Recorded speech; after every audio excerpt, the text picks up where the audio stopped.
ये वाकया एक अजीज शख्स ने एक बार एक मुल्क में सुनाया था। उस महफिल में PhD डॉक्टर, MBBS डॉक्टर और साइंसदान किस्म के लोग बुलाए गए थे। महफिल के खत्म होने पर एक साइंसदान साहब मेरे पास आए और कहने लगे, हजरत, क्या आपने कब्र के अजाब का वाकया किसी किताब में पढ़ा है?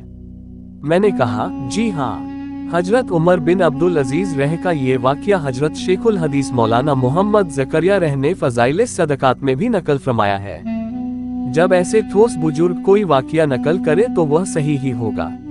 वह कहने लगे, डॉक्टर साहब, क्या आप ये सब अपनी आंखों से देखना चाहेंगे? डॉक्टर ने कहा, आप कहना क्या चाहते हो? वह कहने लगा, डॉक्टर साहब, ये चीजें यहाँ एक जगह आंखों से देखी जा सकती हैं। डॉक्टर उसकी बात सुनकर बड़ा हैरान हुआ। वह कहने लगा, डॉक्टर साहब, आप 3 घंटे फारिग करें और मैं आपको ले जाकर ये सब मंजर आंखों से दिखाऊंगा। मुझे और हैरानी हुई। मैंने कहा, ठीक है, कल चलेंगे। अगले दिन वह डॉक्टर साहब वक्त पर ही आ गए और वो हजरत हमें एक म्यूजियम में ले गए। उस म्यूजियम के अंदर उन काफिरों ने केमिकल लगी हुई लाशें रखी हुई थी। इस स्टेज पर बैठकर मैं ये बात बड़ी जिम्मेदारी से कह रहा हूँ। मैं बावजू हूँ और 100% सही बात कह रहा हूँ। उन्होंने उस म्यूजियम में शीशे के कमरे बनाए हुए थे। जब पहले कमरे में गए तो उसके दरवाजे पर लिखा हुआ था कि जब इंसान मरता है तो उसकी यह हालत होती है। जब हम अंदर गए तो हमें एक लाश नजर आई जिस पर उन्होंने केमिकल लगाकर उसे हर चीज से बचाया हुआ था।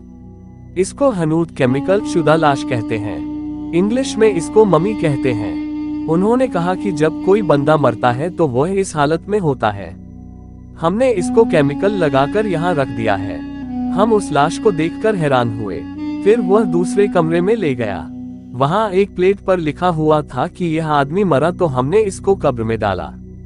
और कुछ दिनों के बाद हमने कब्र को खोला और जिस हालत पर हमने इसकी लाश को पाया, हमने उसी हालत में इस पर केमिकल छिड़क कर यहाँ रख दिया। हमने जब उस बंदे को देखा तो उसका बाकी सारा जिस्म ठीक था, मगर उसकी दोनों आंखों के ढेले दुलट कर उसके गालों पर आ चुके थे और उसमें कीड़े पड़ चुके थे। मालूम हुआ कि कब्र के अंदर बंदे के जिस्म में जो सबसे पहली तब्दीली आती है वही ये है कि आंखों के ढीले दुलट कर गालों पर आ जाते हैं और उनमें कीड़े पड़ जाते हैं। जिन आंखों से गैरुल्लाह को मोहब्बत की नजर से देखता था उन पर सबसे पहले कीड़े चिपकते हैं। गोया अल्लाह ताला फरमाते हैं कि मेरे बंदे, तेरी आंखें काबू में नहीं थीं। तू गैरुल्लाह को चाहतों और मोहब्बतों से देखता था, मगर यह हक तेरे परवरदिगार का था, लेकिन तुझे गैर महरमों के चेहरे अच्छे लगते थे। तो जो आंखें गैर महरमों को मोहब्बत की नजर से हवस के साथ देखती फिरती हैं, कब्र में सबसे पहले इन्हीं आंखों को कीड़े खाएंगे। उसके बाद तीसरे कमरे में गए। उस कमरे में पड़ी हुई एक लाश की आंखों के ढेले को कीड़े खा चुके थे और उसके होठों को भी कीड़े खा चुके थे।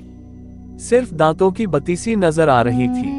इसके अलावा बाकी लाश ठीक थी। तो दूसरी तब्दीली यह आई कि उसके मुंह में कीड़े पड़ गए और कीड़ों ने होठों और जबान को खा लिया था, जिसकी वजह से दूर से दांत नजर आ रहे थे। गलत बातें और झूठी बातें करता था, इसलिए उसकी जबान को कीड़ों ने खा लिया था। फिर हम चौथे कमरे में गए। हमने वहां भी देखा कि आंखों से ढेले निकले हुए हैं और कीड़ों ने उनके होठ और जबान को भी खा लिया था।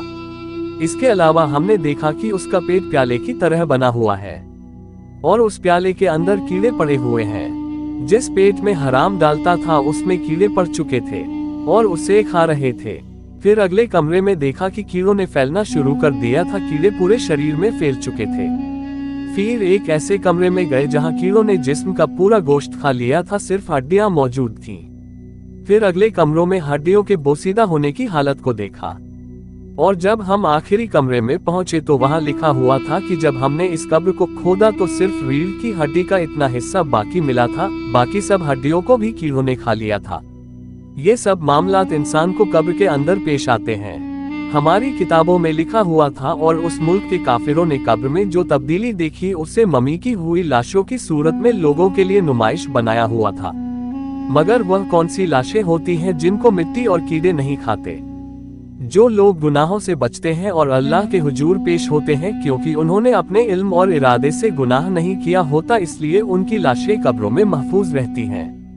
ये उन लोगों की लाशें होती हैं जो गुनाह करते हैं, जिनके अंदर गुनाहों के असरात होते हैं, इसलिए मिट्टी और कीड़े उनकी लाशों को खाते हैं और अंबिया किराम के बारे में तो हदीस पाक में आया है कि अल्लाह ताला अंबिया किराम के जिस्मों को जमीन पर हराम कर दिया।